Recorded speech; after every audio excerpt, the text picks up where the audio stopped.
Hi, this is Ben Furman from Finland. I'm a medical doctor and a psychiatrist, trainer. My passion is solution-focused psychology and how to apply it to different walks of life, including the school, leadership, different psychiatry, psychotherapy, coaching. There are lots of applications for solution-focused psychology.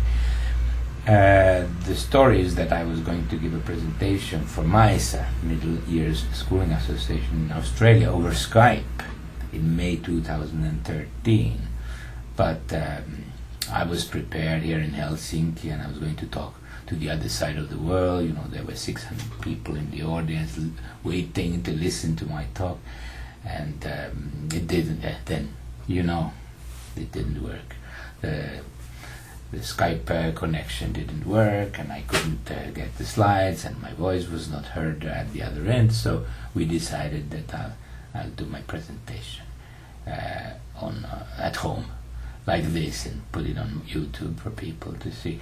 Anyway, the topic was, I was supposed to talk about how to apply solution-focused psychology in schools. And now that I prepared this presentation, I thought maybe we should add and say not only solution-focused psychology, but also restorative justice. They are very, very similar. They are kind of different sides of the same coin. So then I'll talk separately about how to solve problems when children have so-called socio-emotional problems at school. They have difficulties getting to school, they have difficulties with their peers, they have difficulties concentrating, they have fears, whatever psychological problems they have. So how can we use solution-focused psychology to help them? And the other topic that I would like to say a few words of is how to respond to those unacceptable actions like lying, stealing, bullying, violence, vandalism, different kind of, so to say, bad things that kids do.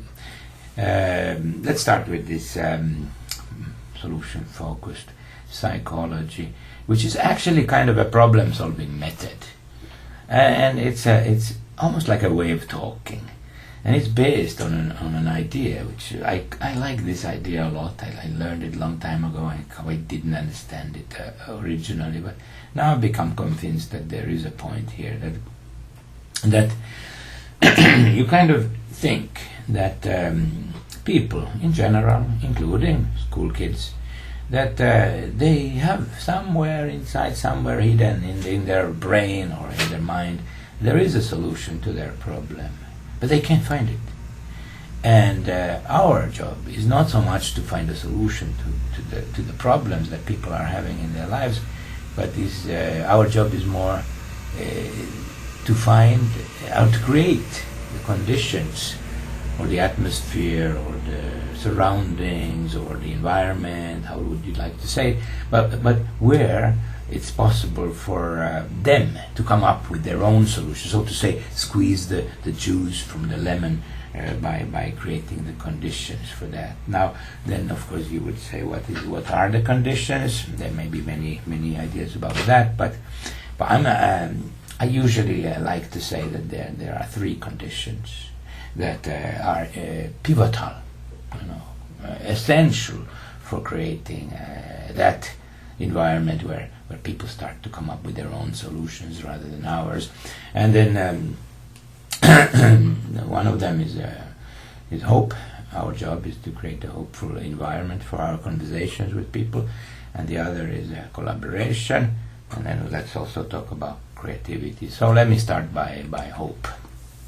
This, what I mean by hope is the same as optimism or confidence. This will work out. I'm sure we'll get a solution.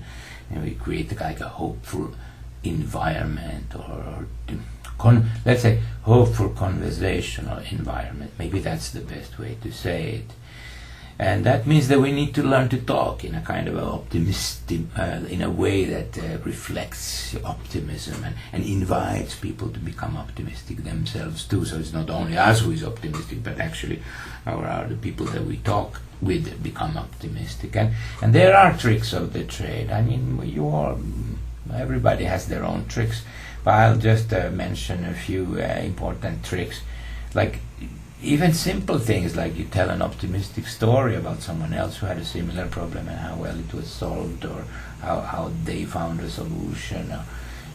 You can also radiate a little bit of optimism, even when the problems are quite difficult, if you think and you associate to those cases where you've actually heard or read about or witnessed with your own eyes that people have been able to solve their problems, even if they are difficult problems. And if you have any evidence that you kind of, I think that you, in your case, I think that we'll find a solution. If you can say that, because I noticed that you have good friends who can help you, I've noticed that you've already done, I know that you want to solve the problem. Anything you can say that kind of reflects your attitude, that you believe that there is, you believe that this person, even if the problem would be difficult, you'll be able to do something about it. We have succeeded previously, but this is also an important one, maybe one of the central ones in solution-focused psychology. Always ask, has there been some positive changes recently? I mean, last week, yesterday, in the past month, and so often people report something, it was a little bit better last week. Oh, was it? Tell me more about it. And you kind of start to talk about any small signs of progress, and that it gets people optimistic. If the change is already underway, then you become like, okay, so maybe it will happen. This is also a nice topic. You engage people in a conversation about what problems they've had previously, similar problems, other type of problems, and then you start to talk about how they solved those problems. Oh, you've been afraid before. I see. Okay, how did you solve that one? And how did you overcome your fear of I don't know what? And then the people become aware that they are actually better at problem solving than they think they are, if they are reminded by all those remarkable successes that they've had over the years. Another thing that also correlates to optimism is the more you see and feel that you have resources that may help you to solve the problem, then the more optimistic you typically are. So it's always a good idea to talk with people about what they're good at, what they have done well, what they have succeeded with, what they are respected for, what do their friends like about them, what do their parents adore about them, what do you as a teacher adore about them, and particularly if you can then combine those skills to the solving of the problem. Oh, you're good at playing the piano. Wow. How could you use your piano playing to solve your problem? You might need some creativity there, but it's a wonderful idea that resources and skills can be used for solving the problem. And of course, friends are wonderful resources. Caring parents. If you don't have caring parents, maybe you have a caring grandmother. But people they have people around them. They have domestic animals. They can have all kinds of wonderful resources that will help them solve the problem. And my favorite, number one for getting people to become optimistic is to talk differently about problems. Like, don't talk about problems at all, because you may think that for every problem that in the world there's a skill that you can learn to become better at. And the less we talk about problems, particularly not starting to analyze what's causing them, but rather just think about, okay, so what do you need to become better at in order not to suffer from this, or in order to enjoy your life, or in order to be happy at school? What is it that you need to become better at? And have a conversation and kind of shift the topic. So suddenly you realize you're not talking about problem. You're talking about skills that kids need to develop, and everybody's happier about talking about skills than talking about problems. And even the word skill, it carries with it a very strong optimistic flavor, because problems, they are heavy and they bring about pessimism. Whereas skill, just as a concept, it already starts to build optimism and hope. Now, another topic that is also very important in creating the context for change that emanates from the kids rather than from you is collaboration. And we know that whatever we do, it's not going to succeed if people are not on the same page. We need the parents on the same page. We need not only the parents, we need peers on the same page. And if the parents are not so important in a child's life, then there's a grandparent, or there's an auntie, or there's a godmother. But we need the adults and the kids. I mean the peers. We need them on board. So here you see a picture where I tried to kind of make the point that the student is in the center, and all these people, they have to kind of collaborate and support the student. If they're pulling in different directions, it's not going to work. And this means that it becomes our job to create this cooperation, and we cannot blame parties and say they don't want to cooperate, the parents don't want to cooperate, the peers don't want to cooperate. We can't do that. It's our job to get them on board, and that means that we have to learn how to approach them so they become our partners. Partnership is something that we build through our approach, through the way that we approach people. All right, so how to get people on board? I mean, parents and friends and everybody on board. So this is the trick number one. And as long as you talk about problems, you always get people shying away from cooperation. And the moment you start to talk about skills, everybody's invited. So trick number one, don't talk about problems when you recruit supporters for the kid. Just talk about skills. So I often tell the story of how will a typical Finnish mother respond if the teacher approaches the mother and says, your son has problems with aggressive behavior here at school.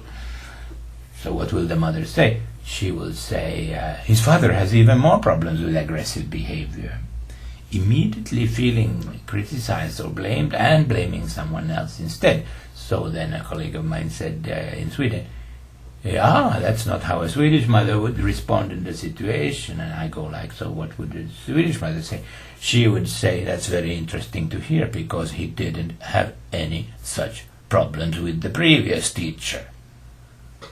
All right? So there are a myriad of ways of responding to the teacher telling the parents that the child has a problem, which all are similar in the sense that you can see that the parent feels criticized or blamed and unpleasant. It's an unpleasant experience to the parent to be told that their child has a problem, and then they feel blamed and they feel criticized.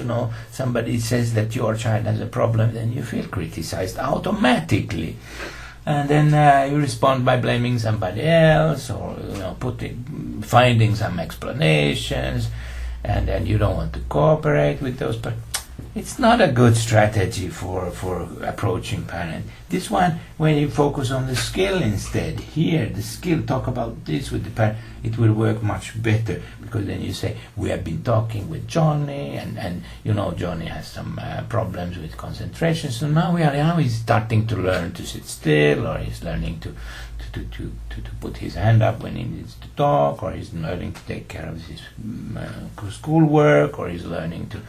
You talk about what they are trying to get better at, and not about the problem. You may mention the problem, but immediately you change towards talking about the skills, and you'll find that parents are quite happy to cooperate with you as long as you keep talking about skills and not problems. It's very simple and almost magic. And now just to make the point that the skill, what's the difference between a problem and a skill? The problem is that what we teachers, school, considers like the wrong thing to do. We don't like you to do like that. We don't like you to keep quiet. We don't like you to be aggressive to the other kids. We don't want you to disturb. We don't want you to run around. We don't want you to forget your homework. That's the problem.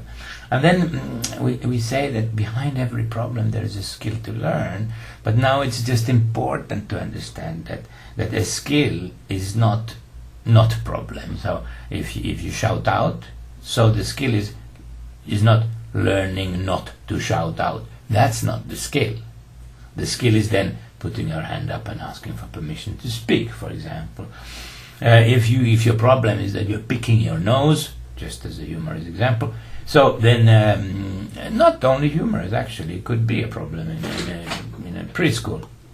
So you're picking your nose all the time. So the skill is not stop picking your nose. What do you have to learn?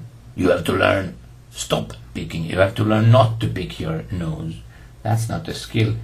We have to take one more step. You see the picture of the step. You have to take one more step and say, okay, so what do you need to do when you have the urge to pick your nose? What is the other behavior? What's the more appropriate behavior?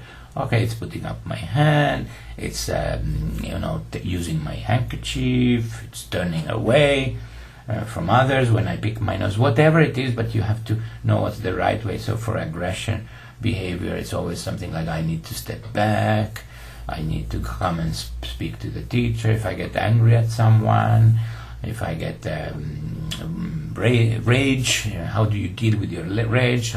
You learn to put words on your rage, you need to speak to someone, you need to put your fist in your pockets. So it's always the right thing to do is the skill, and only if the skill is defined as the right thing to do, then you can start to practice it and you can actually make progress. And it cannot be something very abstract like try to be kind to others. Okay, that's too big. It has to, or try to concentrate or behave. No, that's not a skill. To behave is composed of a number of skills that you learn and you develop to say, if you be a good person, it's a lot of skills. It's the skill of saying, how are you in the morning? It's the skill of being interested in other people's activities, and so on and so forth. You will learn more about this, and you probably know all this anyway, but this is the core of solution-focused work. And then my point here actually was that when, as long as you talk about skills, you get a lot of cooperation and everybody wants to help. And then another point which is very important in getting collaboration and partnership. I think partnership is something that is mentioned all over the place now. This is the idea that we don't want to ask too much from people, because if people feel that we put the pressure on them, then they don't want to collaborate with us.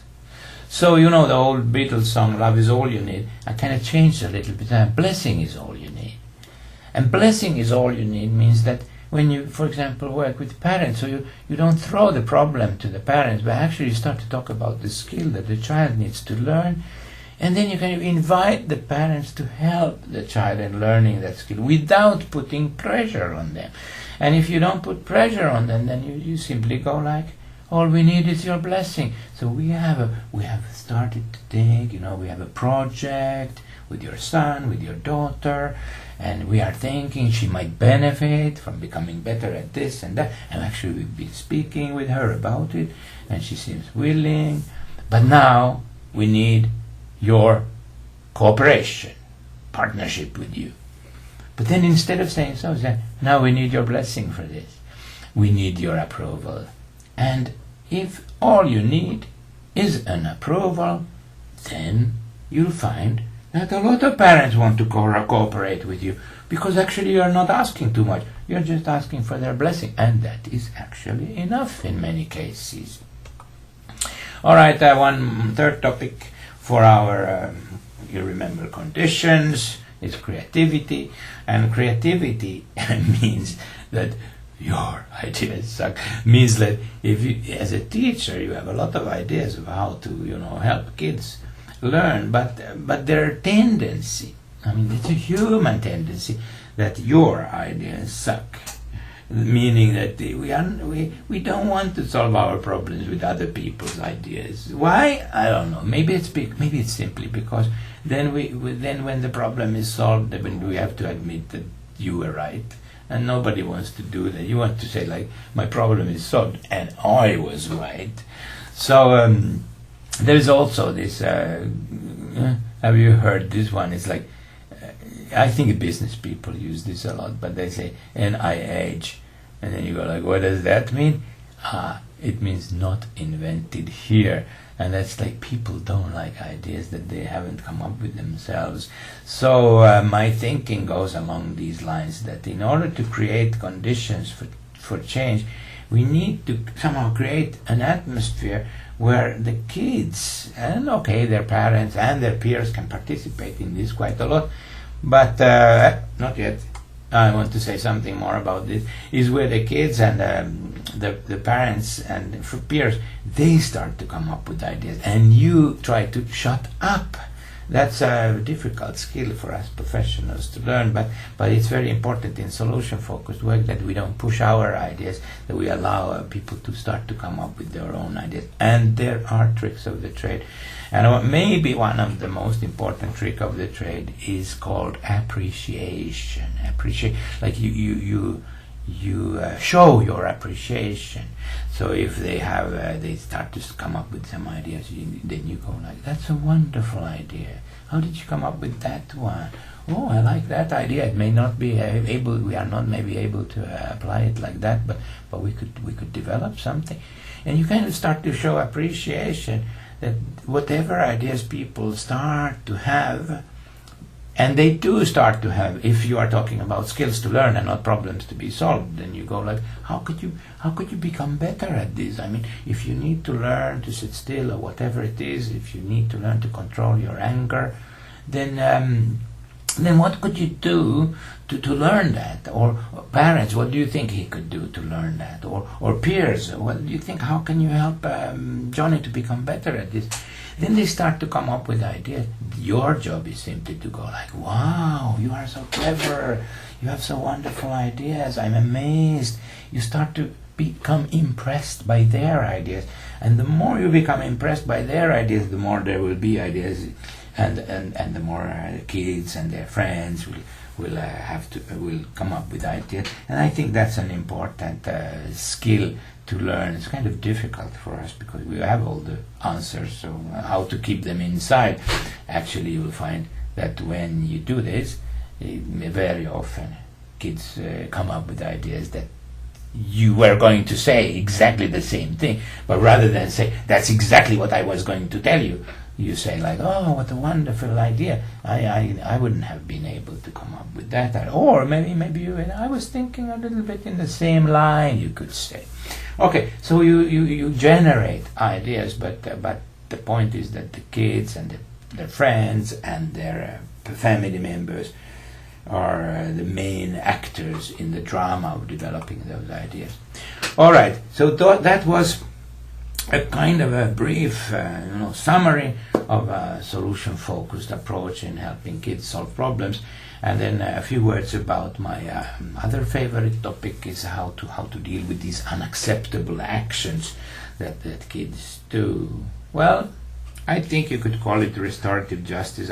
I often used to call it solution-focused approach to unacceptable behavior, but then the more I have been becoming aware of restorative justice, maybe it's fair enough to say that these principles belong to that trend. It's a big trend in the world. Judges, lawyers, everybody's interested in restorative justice these days because it produces better results than punitive justice.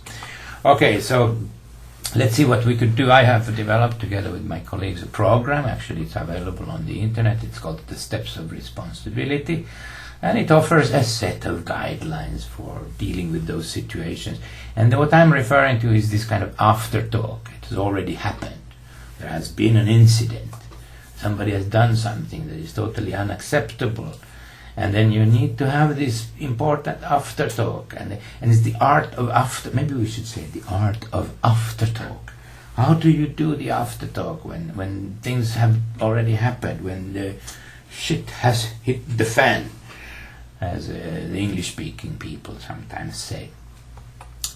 So we have created an approach, and I mean this is not a law or rules or anything. It's just a suggestion of how you might do it.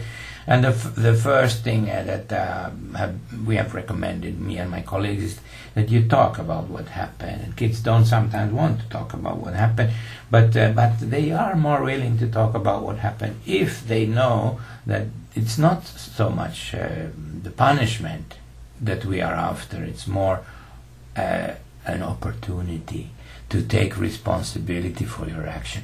That's what we are looking for. And if it is an opportunity to take responsibility for your actions, to make it right again, to make it good again, then the likelihood that the kids will talk about it is much bigger. And you know, this kind of a program, you could easily make it a rule. You could easily make it a rule in the school, so they already know in advance that this after talk is not about how shall we admitting and punishment. It's more about okay, this is what has happened. It happens. A lot of kids do things like that, and every time we do things like that, we can learn from it. And then we have like a relaxed atmosphere after talk. We are more like helping kids to deal with. I'm your coach. I'm helping you to deal. Let me help you. You've done something that was wrong. Let me help you to deal with this. And because I've done the wrong things too. And also I didn't know what to do after I've done something that was wrong. So that's the attitude that we help people to make it right. And the first thing is, of course, to talk about what happened. And the second question is, so why is it wrong to do so? I mean, why is it wrong to sexually harass girls if you're a boy, or vice versa? Why is it wrong to call your teacher a whore? Or why is it wrong to call people homos, or whatever the crime is that you have done, or lie about, or cheat, or smoke cigarettes, or whatever rule you have been breaking? So this question is important, and I think the suggestion is to not try not to answer it for the kids. If they say I don't know, then you go like, oh, who do you want to ask? Who would you like to engage in understanding why it's wrong to do so? Not why you did it, but why it's wrong to do so. And then once you are so far already that you kind of acknowledge that it was the wrong thing to do and you shouldn't have done it and so on, so then the next question is, how can you apologize? And this is a very interesting question, because we find that sometimes you ask, do you think, first of all, when would you like to do it? How would you like to do it? In what way would you like to do it?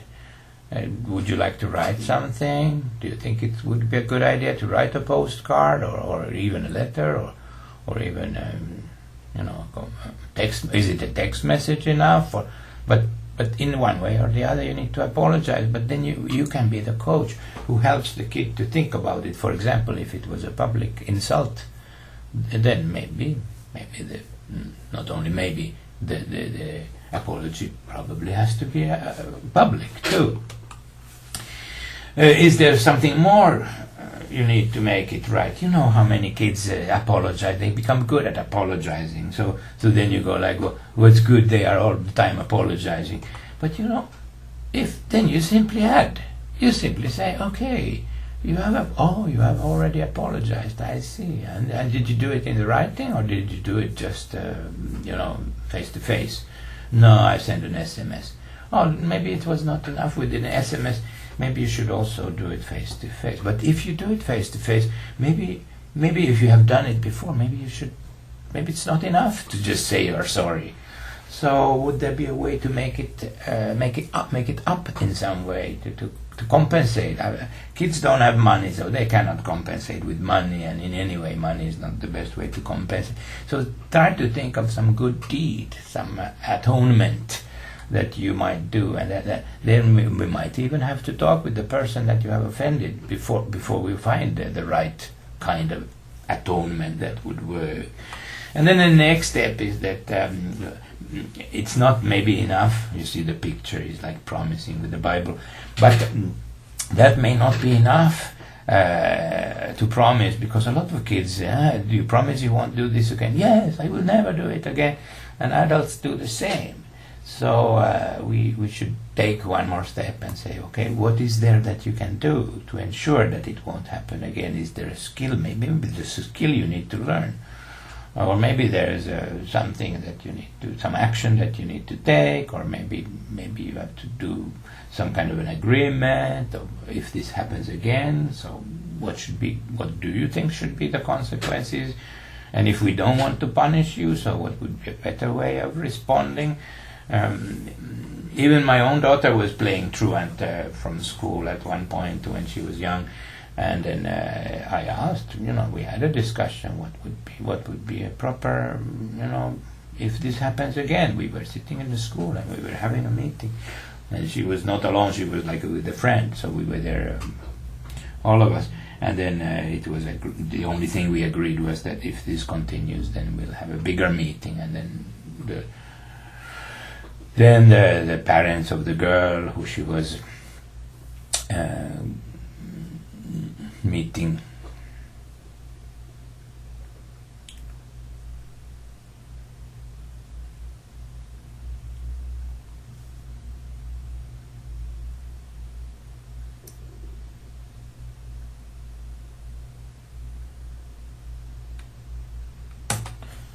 and the final step is would you be willing to help others too? I mean, if you really take responsibility for your action, then it's not like only about yourself. It's not only like, I have done all the things that I need to do. I would apologize, I had this conversation, I mowed the lawn of the person who I had insulted, and I promised I'll never do it again. But then comes the question, well, do you really understand that this is not nice to do things like that? And if it's not, if you really understand it, then you might be willing to make sure also others don't do things like that. So if it was bullying, for example, then the question would be, would you be willing to participate in some project in our school that aims at abolishing bullying from our school? And the person kind of restores their status in the society, their place in this world, by doing some good deed, where you don't only think about yourself, you actually start to think about others too. And I think it's an important step also for the reputation of the child. If the child has kind of destroyed their reputation by their stupid actions, so by having this step number 6 in the process, they can restore their reputation. And a lot of kids are really willing to do something to make their reputation right, because everybody understands that if you have a bad reputation, your chances of getting all kinds of wonderful things that you would like to have in life, they are less. You're less likely to succeed. But if your reputation is good, you can get jobs, you can get loans, you can get into a football gang, you can get into a school. Your chances are, you can get more friends, and so the last step is also important. There is a computer program on the internet that I've created. It's in many languages now, and you can use it for the steps of responsibility. It's called the Story Letter, and you'll find it on the Kids Skills website. It's a program that helps kids write apology letters, and it kind of takes into account the other steps. So you're not just writing apology letter, but you're writing a letter where you have to say something about each step, so to say. All right, so let's summarize how to help children who have problems, socio-emotional problems. Well, let's stop talking about problems as much as we can and just focus on skills. We could call them social skills or behavioral skills or psychological skills or emotional skills, whatever. But they are skills that is missing or that is weak, or well, maybe you have the skill, but you tend to forget the skill. That's also a very nice way of putting it. I think you have this skill, but you tend to forget it. Okay, how can you remember? How can you keep remembering this skill that you already have? It's very nice for children to think like that. They don't have to admit that they don't have a skill, because that's like not so nice to admit that you don't have a skill when you actually have it, but you just don't remember it always. And then allow students to be the main architects of their skill learning plan. So when you learn English, the teacher tells you we go by the book. But when it's about skills, it's better that the students, if they don't know how to do it, it's their peers, but not the teacher. Only very little the teacher will guide this process, because they have to be architects of their own improvement, behavioral improvement plan, so to say. And then we have to engage the parents and peers. They become supporters. Everybody's just a supporter. So the child is in the center and everybody else is a supporter. And the child decides or tells us how, as supporters, we should act in order to be good supporters for the child. They know best how we can help them learn a particular skill, how we should encourage them, how we should remind them, how we should help them, how we should reward them. And we should think that parental approval is already partnerships. Then we don't demand too much from the parents, and then we don't send them away. And we want to befriend the parents. So to befriend the parents, we want them to approve of what we are doing with their children. And I believe that any kind of use of criticism or consequences, is not so good. It's better to use praise, encouragement, thanking, and if they fail to do their skill, we don't punish them, or we don't, take away stickers from them or put signs that you did wrong again. But we just remind them of their skill, and that's a kind way of doing it. And we can ask the kids, how do you want your friends to remind you when you forget the skill? Because it can happen, and it happens sometimes that we forget our skills, even if we are already starting to become good at it. And then we get a real collaborative process there going. And then let's summarize the unacceptable actions, the misdemeanors, the crimes. I think in schools we should try to avoid punitive justice. I know they are using it all over the world, and it's the most common thing. But I think it's time to move on from punitive justice to some sort of restorative justice, be it steps of responsibility, or be it whatever. But that then there is not so much the idea that you have done wrong and there will be consequences and you will see to it that it will be more like you have done wrong, and everybody does sometimes wrong, and it's not the end of the world, and you can make it good again, and we'll help you to make it good again, and we'll engage other people in the process, and then if you do it right, then you will be happy and others will be happy, and you will get back your respect, so to say, as a citizen in our community. It does take a little bit more time, but in the end you say, many people have said that if you use steps of responsibility or any method like that, in the end you gain a lot of time, because things start to cool down, and youngsters already learn that okay, this is the way it will be handled. Plus, of course, all the improved relationships. You solve wrongdoing in a nice way, so everybody will end up happy, or at least a lot happier than they would if you use the crime and impose punishment and consequences.